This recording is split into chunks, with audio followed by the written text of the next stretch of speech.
But here I would like to give you some tips which I have been repeated in the last class that I have taken yesterday. One important thing which I stressed again and again to you, that my boys, my children, always remember one thing, that as you all have provided us respect. Remember one thing, when you will attend your examination hall, the teachers who will attend you, always try to provide him full respect as all of you has given us. Second, always you know that it is the first stair of your life. You are going to make your career. Here, I always try to bless you along with my colleagues, principal and managers, that may God bless you and you will attain every want that you like in your life. So here I would not like to take more time, and I would like to request to manager sir. He will provide you some tips, and these tips will be beneficial for your life and for your career.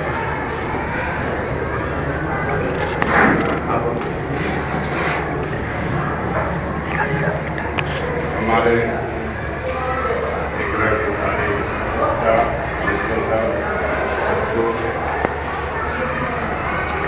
आज आप लोग यहाँ से जा रहे हैं, मेरा मन जो है तुम लोगों को कितनी मेहनत से हमारा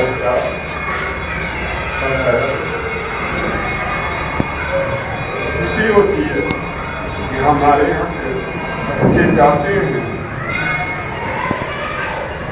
कभी खेल नहीं, और यही नाम तुमको जो है आगे रोशन करना। इसलिए मेरा मन जो है तुम लोगों को ये भरा हुआ है कि बच्चे मेरे आज यहाँ से जा रहे हैं, और जहाँ जाए वहाँ हमारा नाम रोशन कर। ये सब के साथ मैं अपनी बात खत्म कर रहा हूँ। Last I would like to request to Principal Sahab, he would give you some tips.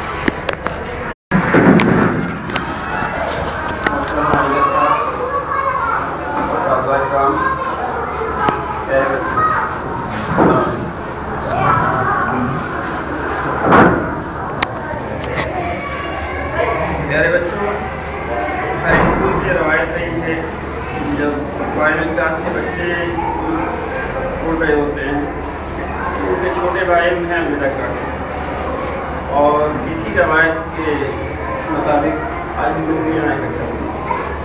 आज क्लास 9 के लोगों ने आपको अलविदा कहने के लिए प्रोग्राम बनाया है।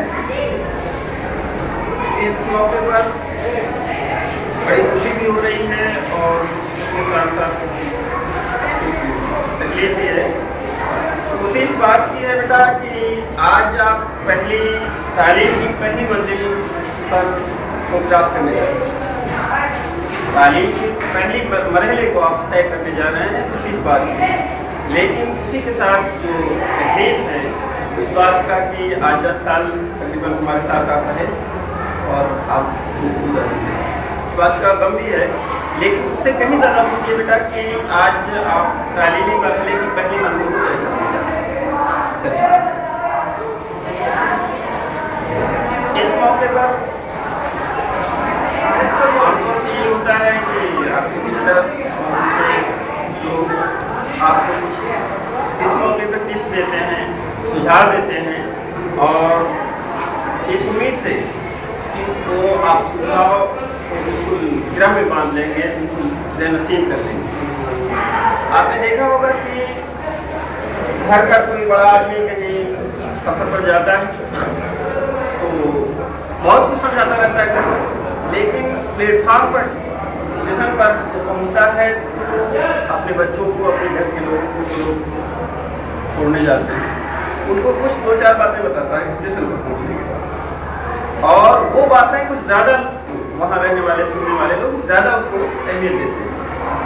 ठीक ऐसे ही मामला यहाँ ऐसा नहीं कि हमारे टीचरों ने या मैंने या और लोगों ने आपको सुझाव नहीं दिया, जिंदगी गुजारने का तरीका नहीं बताया है, यकीनन बताया है, जहाँ तक मुमकिन हुआ वहाँ तक आपको राय रास्ते लाने की कोशिश की। लेकिन इस मौके पे जो चंद सुझाव दिए जाते हैं सिर्फ इसी उम्मीद पर कि इसको आप गिरह में बांध लेंगे, बिल्कुल जहन नसीब कर लेंगे और अपनी जिंदगी में लाने की कोशिश करेंगे। तो इसी सिलसिले से मैं 2 बातें आपको बताऊंगा कि आपने देखा होगा, जानते हैं, पढ़ा भी है आपने कि एक बागबान माली जो है अपने पौधों को बेहतर बनाने के लिए उसमें काट छाट लगाता रहता है, जिन डालियों की जरूरत नहीं, गैर जरूरी समझता है उसको काटता रहता है, सिर्फ इसलिए कि उसका बाग शादाब रहे और उसमें बेहतर किस्म के फल लगे। एक कुम्हार मिट्टी को तरह तरह से काट पीट करके फिर उसके बाद बर्तन बनाता है और उसके ऊपर हल्की हल्की चोट देता रहता है, सिर्फ इसलिए, ऐसा नहीं कि वो तोड़ देने के लिए, बर्तन को तोड़ने के लिए उसमें चोट नहीं करता, बल्कि चोट इसलिए करता है कि वो बर्तन खूबसूरत बन जाए और मार्केट में पहुंचने के बाद उसकी कीमत ज़्यादा हो। तो आपको जो हमने या हमारे साथियों ने अगर वक्त ज़रूरत पर आपकी सर्जरीज की होगी, डांटा होगा, मारा होगा, जैसी भी ज़रूरत समझी होगी, ज़रूरत के मुताबिक सजा देता है टीचर, तो सिर्फ और सिर्फ आपकी भलाई की। ऐसा बिल्कुल नहीं है कि किसी टीचर से किसी बच्चे से जिद हुआ, कोई जिद नहीं। यकीन जानिए कि मैं पूरे स्टाफ की तरफ से ये बात कह रहा हूँ कि पूरे यकीन के साथ कह रहा हूँ कि सारे स्टाफ जब भी आपको डांटे फटकारे होंगे सिर्फ और सिर्फ आपके भले के लिए। मुमकिन है कि उस वक्त, इस वक्त तो नहीं, लेकिन उस वक्त आपको गिरा भी लगा हो, जब आपको सजा दी गई होगी, मुमकिन है कि गिरा लगा हो, लेकिन सिर्फ और सिर्फ आपकी भलाई के लिए। तो इसीलिए कि हमारे ये बच्चे जिंदगी के दूसरे मरहलों में आगे निकलने के बाद बिल्कुल नुमाया, समाज के नुमाया फर्द बने। जैसे बागबान जो है अपने पेड़ों को काटता पीटता रहता है, अपनी उसकी जरूरी शाखों को, तो उसी तरह से हमारे टीचर जो आपको सजा देते हैं सिर्फ इसलिए कि आगे आप अपनी जिंदगी में समाज के नुमाया फर्द बन करके रहें। तो ये हमारी जो कोशिश है, इंशाल्लाह आप उसको बाकी भी रखेंगे। और उसके साथ साथ सर ने अभी बताया आपको कि आप टीचर का रिस्पेक्ट न भूलिएगा, जो आपको सिखाया गया है वो चीज़ न भूलिएगा। अभी आप एग्ज़ाम देने जा रहे हैं दूसरे स्कूल में, वहाँ जो टीचर आपको एग्ज़ाम ले रहे होंगे वो आपको पढ़ाए नहीं होंगे, उनसे आपकी मुलाकात तक नहीं होगी, बिल्कुल नए लोग होंगे, लेकिन आप जितना यहाँ के टीचरों को रिस्पेक्ट दे रहे हैं वो उससे कम रिस्पेक्ट नहीं बल्कि उससे ज़्यादा देने की कोशिश कीजिएगा। अगर रिस्पेक्ट आप देंगे तो उसमें आपका भी भला होता है। अगर आपने उनके साथ मैनर अच्छा नहीं रखा, बिहेवियर अच्छा नहीं रखा, तो आमतौर से नया टीचर चिढ़ जाएगा और फिर आपसे वो उस मोहब्बत से पेश नहीं आएगा। अगर आप उसको रिस्पेक्ट देंगे, यकीनन वो भी आपके साथ मोहब्बत के साथ पेश आएगा और मोहब्बत से पेश आएगा तो आपका भला ही होगा। इसलिए उन टीचरों का भी रिस्पेक्ट जरूरी है जहाँ आप एग्जाम देने जा रहे हैं। इसी सिलसिले से पेपर की बात, आप एग्जाम हॉल में होंगे तो पेपर बहुत ही तवज्जो के साथ, बहुत ही सीरियसली पेपर पढ़ेंगे। ये नहीं कि लापरवाही से ये सब्जेक्ट बहुत आसान है, तैयार है हमारा और बड़ी लापरवाही से आपने पेपर पढ़ लिया। किसी क्वेश्चन का 3 पार्ट करना है, सपोज कर लीजिए, आपने उसका सीरियसली न पढ़ने की वजह से 2 ही पार्ट किया, 1 पार्ट कर लिया, 2 छूट गए पेपर। और बाहर आने के बाद अपने दोस्तों में डिस्कशन करने के बाद ये पता चला कि नहीं, इसका 3 पार्ट करना था क्वेश्चन का। तो और ये भी है कि वो क्वेश्चन बहुत इजी था, आराम से आप कर लेते, लेकिन सिर्फ और सिर्फ लापरवाही से पेपर पढ़ने की वजह से 2 पार्ट आपने छोड़ दिया। तो इस तरह से नुकसान हो जाता है। पेपर बहुत ही सीरियसली पढ़ेंगे। 15 मिनट आपको पेपर पढ़ने के लिए मिलेगा। क्लास 10 के बच्चे 15 मिनट आपको पेपर पढ़ने के लिए, यहाँ भी बच्चों को मिलता है 15 मिनट आपको पेपर सिर्फ पढ़ने के लिए मिलेगा। समझ रहे ना? तो पेपर बहुत ही सीरियसली एक बार पूरा पेपर पढ़ने के बाद ही लिखना शुरू कीजिए। ऐसा नहीं कि एक पेपर आप एक क्वेश्चन, पहला क्वेश्चन पढ़ा आप पहले का आप आंसर देने लगे, बिल्कुल गलत तरीका। कुछ बच्चे ऐसा ही करते हैं, पहला क्वेश्चन पढ़ा, तैयार है, क्वेश्चन आ रहा है और पहले का आंसर लिखना शुरू किया, फिर दूसरा क्वेश्चन पढ़ते हैं। ये बिल्कुल गलत तरीका है। पेपर आपको मिले किसी भी क्लास में, पहले पूरा पेपर पढ़ लें। टेस्ट वगैरह की बात अलग है कि उसमें बहुत सारे क्वेश्चन होते हैं, 100-200 क्वेश्चन होते हैं। पूरा पेपर पढ़ने के बाद फिर से करना शुरू करेंगे, टाइम कम हो जाए। लेकिन एग्जाम में आप पूरा पेपर पढ़िए, सीरियसली पढ़िए, उसके बाद पेपर करना शुरू कीजिए। और ये भी ध्यान दीजिए किस क्वेश्चन में कितने पार्ट करने हैं। बस मैं इन्हीं बातों के साथ बात को खत्म करूँगा।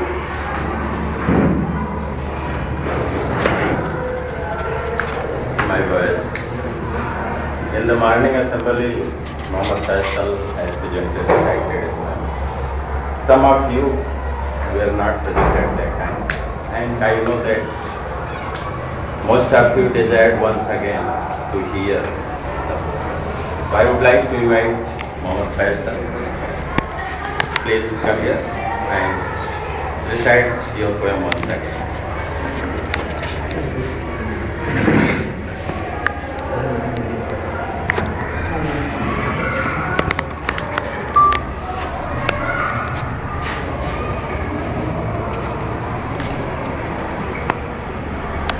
राह देखी थी इस दिन की कब से, आगे के सपने सजा रखे थे न जाने कब से। बड़े उतावले थे जाने को, जिंदगी का अगला पड़ाव पाने को, पर न जाने क्यों दिल में आज कुछ सवाल आता है, वक्त को रोकने को ही चाहता है। जिन बातों को लेके रोते थे आज उन पे हंसी आती है, न जाने क्यों उन पलों की याद बहुत सताती है।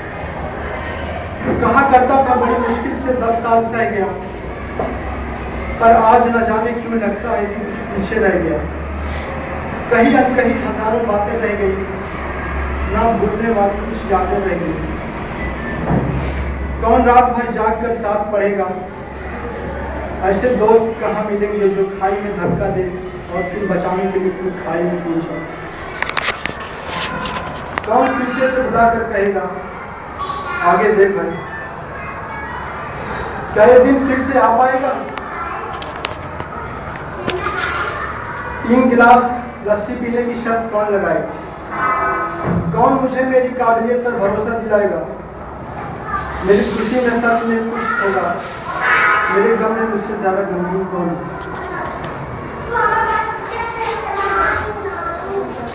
मेरी ये कविता कौन पढ़ेगा, कौन इसे सच में समझेगा। बहुत कुछ लिखना अभी बाकी है, कुछ साथ शायद अभी बाकी है। बस एक बात से डर लगता है, दोस्तों हम अजनबी ना बन जाए। जिंदगी के रंग में दोस्ती का रंग फीका ना हो जाए।